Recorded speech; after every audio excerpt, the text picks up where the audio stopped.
Imagine a country that exists on maps, but not in reality.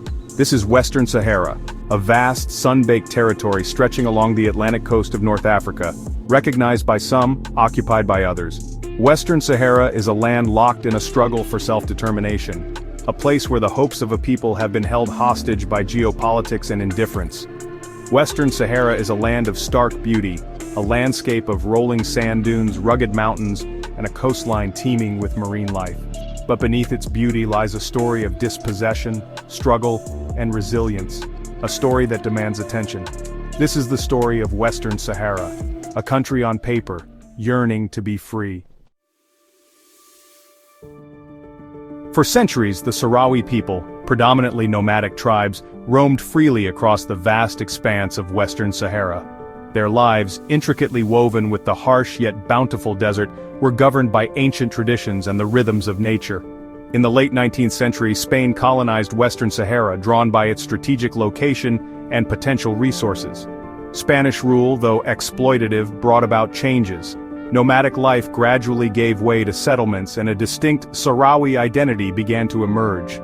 However, Spain's grip on Western Sahara weakened in the 20th century as the tide of decolonization swept across Africa. In 1975, as Spain prepared to withdraw, neighboring Morocco and Mauritania laid claim to the territory, igniting a conflict that continues to this day.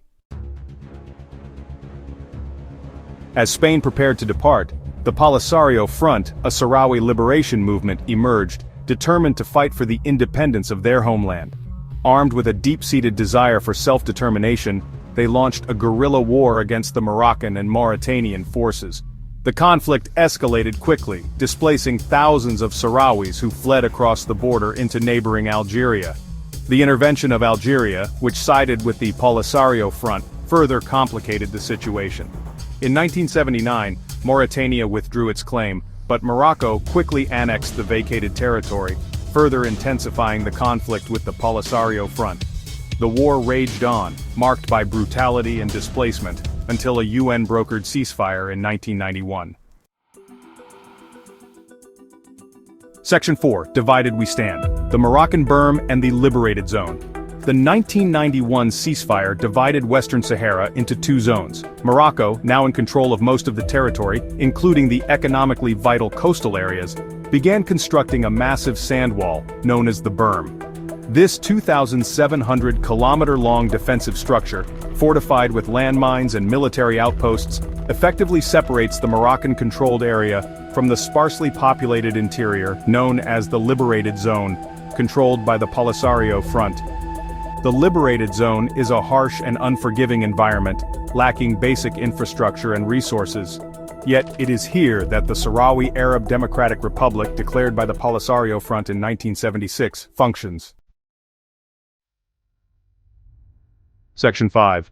A Generation in Exile. The Sahrawi Refugees in Algeria. Meanwhile, hundreds of thousands of Sahrawi refugees remain stranded in refugee camps in western Algeria. For over 4 decades, they have endured the hardships of displacement, living in makeshift shelters, dependent on international aid. Despite the challenging conditions, the Sahrawi refugees have built a resilient community. They have established schools, hospitals, and a functioning society, determined to keep their culture and identity alive. The camps, however, are a stark reminder of the protracted conflict and the human cost of the unresolved situation in Western Sahara. The refugees, many born and raised in the camps, long to return to their homeland. Section 6. A world-divided recognition and denial of Western Sahara.